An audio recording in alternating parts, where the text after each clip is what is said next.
again, my little yarnivores and spiderettes. Fiber Spider back again with another tutorial just for you. And today I have got something special for you. Yes, a while back I did something very similar. This one takes a different approach. It is a filet mesh shawl. Now, the one that I did previously, it was from the bottom up. The one that I did now is from the top down. So it creates this really neat V thing going on here. Now, you could go about this in so many ways, it's not even funny. Now, for this particular one, I did not fill in any of the boxes because I wanted to use a really fun and funky color yarn, a colorway of yarn. And so for this one, this is Mandala Tweed Stripes by Lion Brand. This video is not sponsored, but in case if you want to, do something similar, I always like to let you guys know what it is that I use. And this is in the colorway of White Elephant. And for this particular piece, I only needed one skein, which is nice and convenient. It is 426 yards. It's acrylic, easy to work with. And so like I was saying, now this one, I didn't fill in any of the boxes because I wanted to use a really funky colorway. Now, if you are going to fill in some of the boxes to create a filet pattern, I would strongly suggest using a solid color. Otherwise, all of the patterning that you do with the filled in boxes for your filet pattern, it's going to be lost in an extremely busy colorway like this one. It's gorgeous, but it would not work out well with the filling in of boxes sort of, technique. So the other examples that I did were in Pound of Love, also a Lion Brand yarn, was totally able to complete a shawl with just one skein, with some left over, no problem whatsoever. But I can't stress that enough. If you're doing a yarn that color changes, I would not suggest doing the little boxes. If you are not doing the boxes, hey, go crazy with the color, by all means. And also, I'm going to show you not only how to crochet this, but also how you can try to design your own as well. Also, yes, there is another also. The ones that I showed in the intro-outro, the diamond patterned one and the heart patterned one, if you guys are interested in me doing a separate tutorial on how to go step by step as far as making one of those, hey, by all means, let me know, okay? I'd be more than happy to do that, but right now it's just a matter of getting sort of this base down and also showing you how it is possible that you can also figure out your own pattern. All right, so with that being said, I used, let me see here. Here we go. Here's my hook. I used a size I 5.5 millimeter hook for this particular piece, as well as the others. This is a weight of 4 yarn. The other ones are roughly a weight of 4. So that being said, this worked out just fine for me. So without further ado, let's get started. Alrighty, so to get started, of course, we're going to begin with our obligatory slip knot and a chaining up of 5 to begin with. Actually, correct that. That would be, I think, 6, because we need our initial one that we are going to crochet into all of our stitches, and then an additional 5. 1, 2, 3, 4, 5. So it's a total of 6 chains to begin with. By the way, the yarn that I'm using, this is also Pound of Love in the Antique White. So after chaining 6, into that first chain, double crochet. Now this initial one that we're working into, and then the chaining up of 5 counts as a double crochet and a chain 2 space. Then chain 2, and double crochet into that first chain once again. And then you can sort of tighten this up a little bit. All right, so believe it or not, that is that is our first row. Alrighty. Alrighty, so for our second row, we're going to start by chaining up 4. 1, 2, 3, 4. That's going to act as a double crochet and a chain 1 space. Turn the work, and into this very first stitch right here, do a double crochet,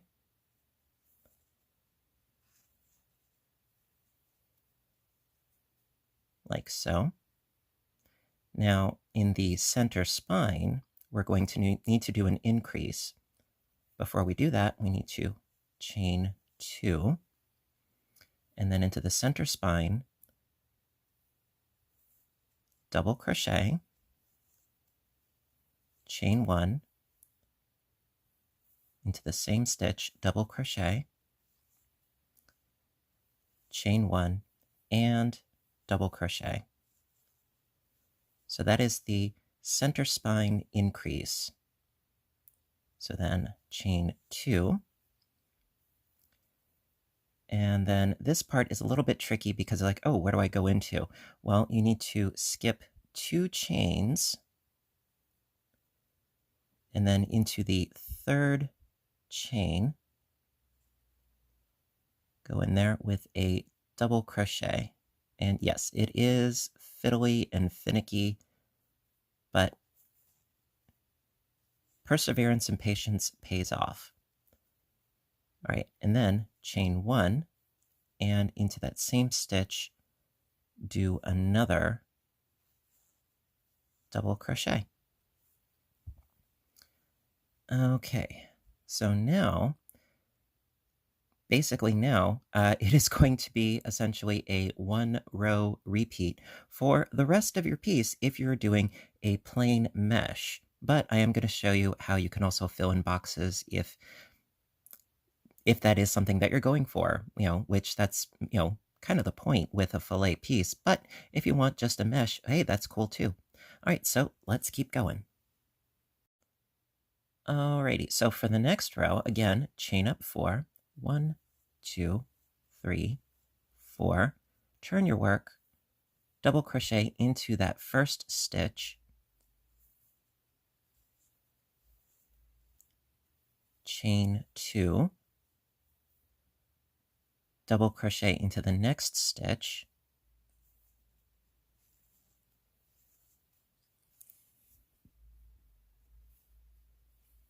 chain 2. Now we're going to be doing a double crochet into this first of the 3,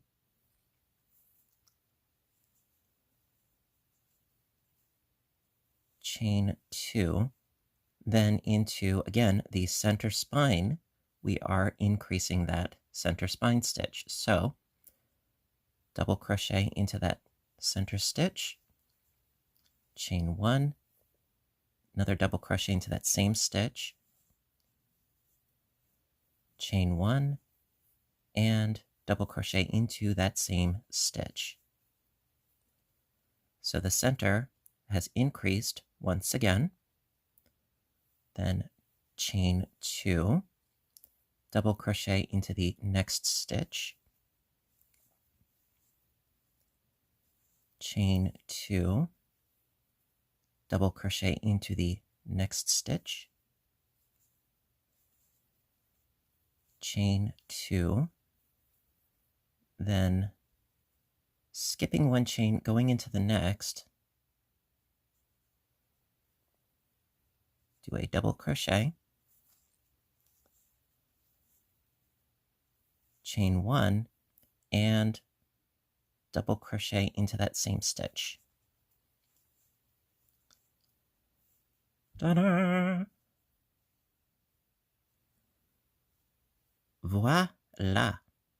All right, and so like I said, basically, from here on out, it is just basically doing this same row over and over and over and over and over if you want to do just a plain basic mesh.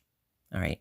And you know what? Let's do like two more, I think, for stuff and giggles, as I like to say. Let's do like two more, and then I'm going to show you how we can flesh this out some more. Alrighty.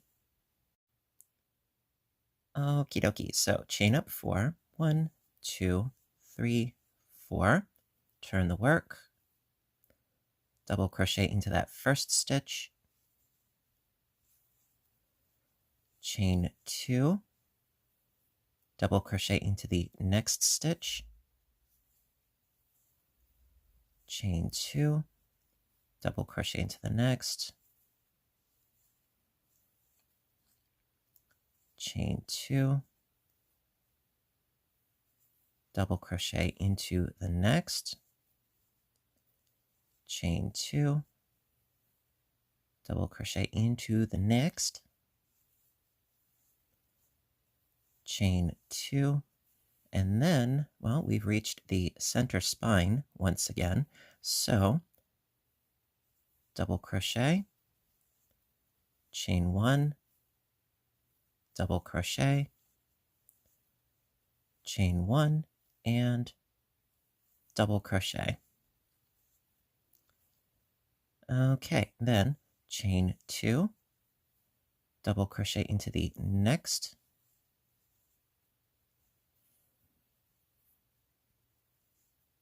chain 2, double crochet into the next, chain 2, double crochet into that next one, chain 2, and into the next, chain 2, and then skipping that first chain, going into the next with a double crochet, chain 1, and double crochet into that same stitch. Ta-da! Now, of course, it would be facing downwards, like this. Oh, so cool how it works out. Now, what you want to keep in mind is that, like for instance, right here, we have one box, then we've got 3 boxes, and then we have a total of 5 boxes. Now, I don't count this itty-bitty little doodad right here, on the very edge, because that's only a chain 1 space. And I don't count this, but I do count, see, this is a chain 1 space right here. But that's 1, 2, 3, 4, and 5. That's 1, 2, and 3, and then 1. So it keeps growing out 2 on each side. 1 to 3 to 5, and it would just keep going out and out and out as you keep going. And so right now I'm going to show you how you can play around with some graph paper and then fill in some boxes. Alrighty. All right, so now that we've done a couple of rows involving our base mesh work, and I was saying how before we had 1 box, then 3 boxes, and then 5 boxes. Well, down here is basically a representation of how you can graph out your piece. Now, keep in mind, this here is only half of your shawl. Then you have the other half to also do on the way back. On the way up, this is how it would look. And then on the way back, you would have to duplicate the same thing if you're going for a symmetrical look. Now, as you can see here, there would be the 1 box, or the 3 boxes, or the 5 boxes. And then after that, the following row would be 7 boxes, right? Well, if you want to then start a pattern, now also, I can't stress this enough either, when you are starting an actual pattern, you do want some spaces in between where you have your filled in boxes and when you have your edge here. You want to have a few boxes that are left unworked if you want your sort of filet motifs to pop more.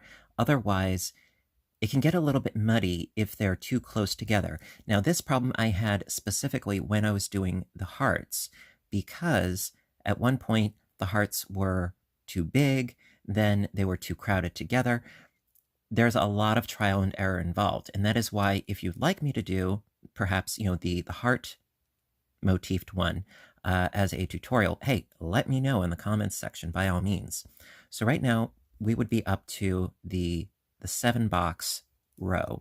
So if you want to start with something, rather simple, say going in the center with a filled in box. So we would do 3 empty ones, then a full one, then 3 empty ones.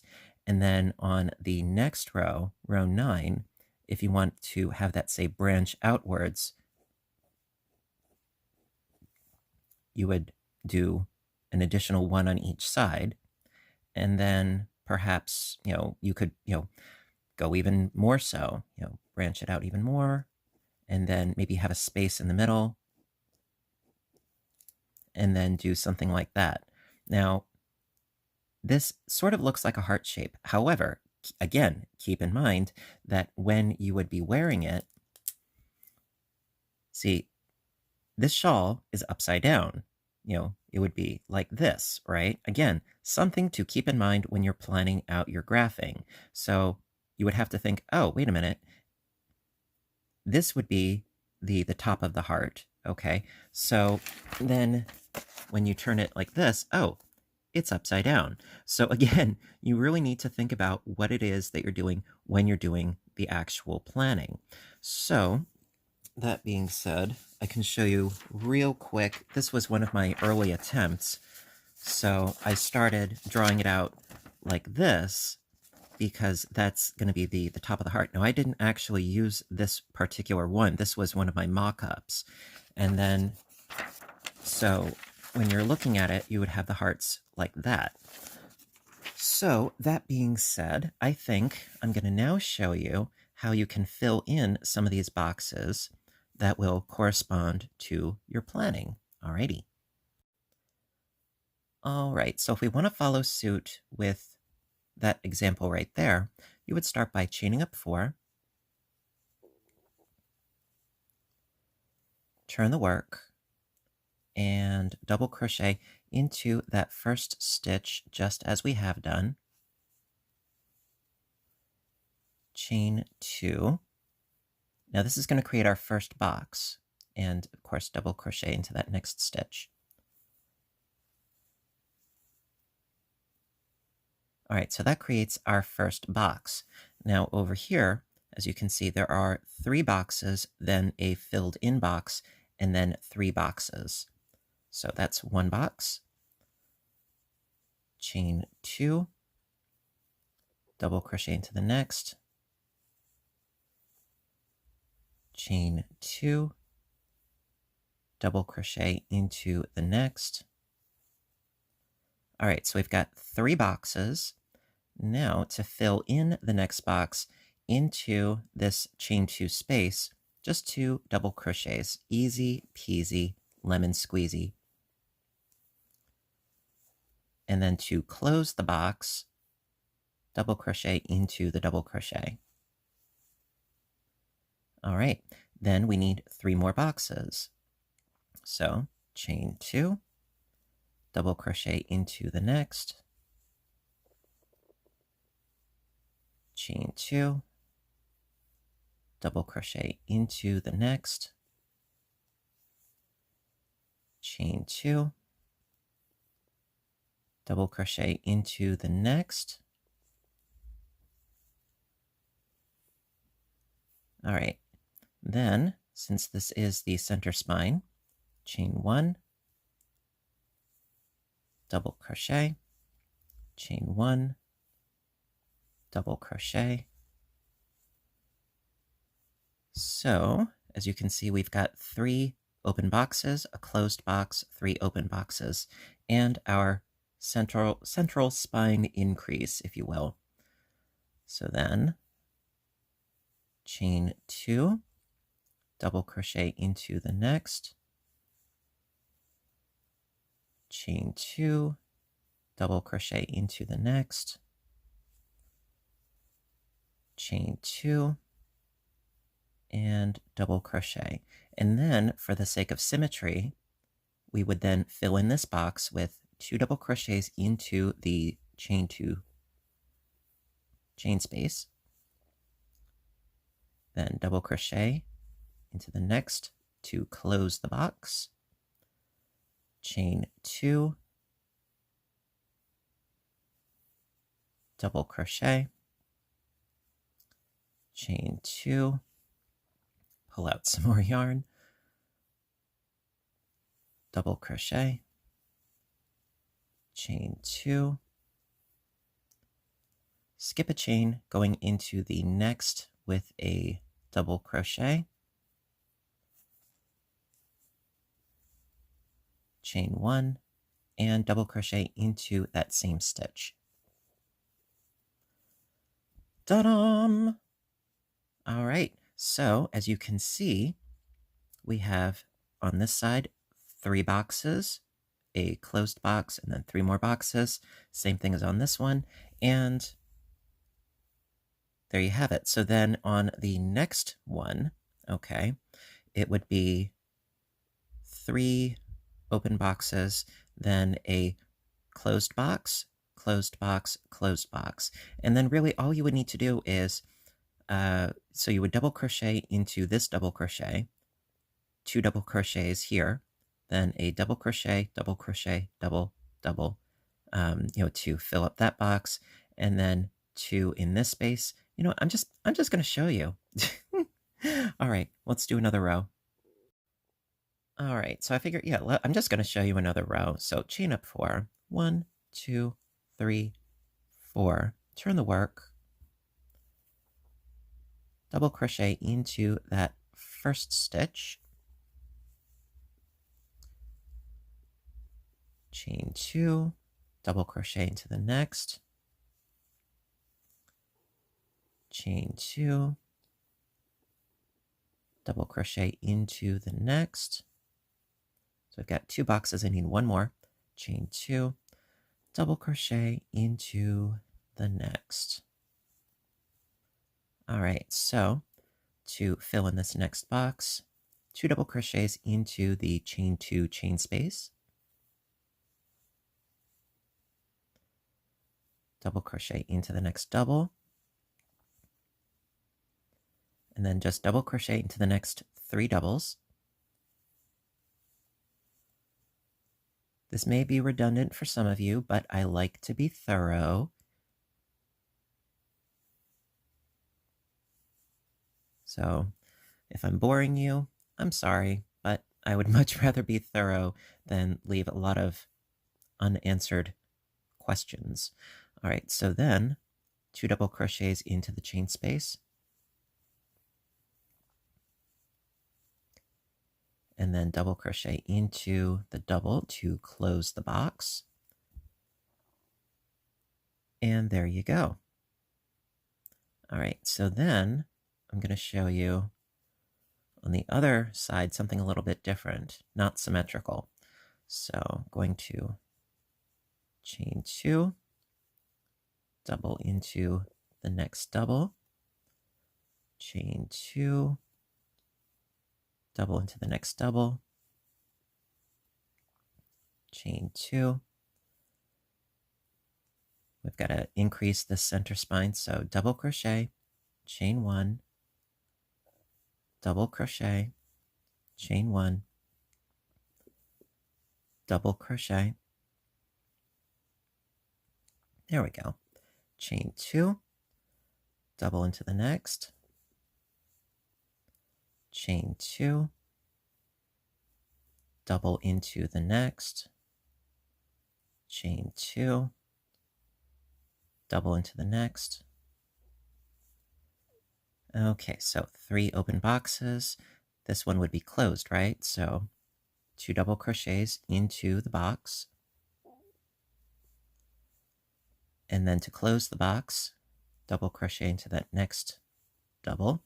Now, what I wanted to show you that's just a wee bit different is if you want to create an open box over a closed box, really quite simple. Just chain 2, skip the next 2 double crochets and double crochet into the next double crochet. So, I mean, I don't want to take for granted that, it's, easy to figure out because, well, what if you don't? What if you don't know, So then if you want another filled box, 2 double crochets, and then a double crochet to close the box. And then, so like, for instance, if you wanted to do like little, little itty bitty diamonds, then you would do an open box here, an open box here, and a closed box up top right above it. And it would create like a little diamond, if you will, little diamond motif. And then if you just want to finish up this row, just 2 chains and a double, 2 chains and a double, 2 chains, skip a chain, double into the next,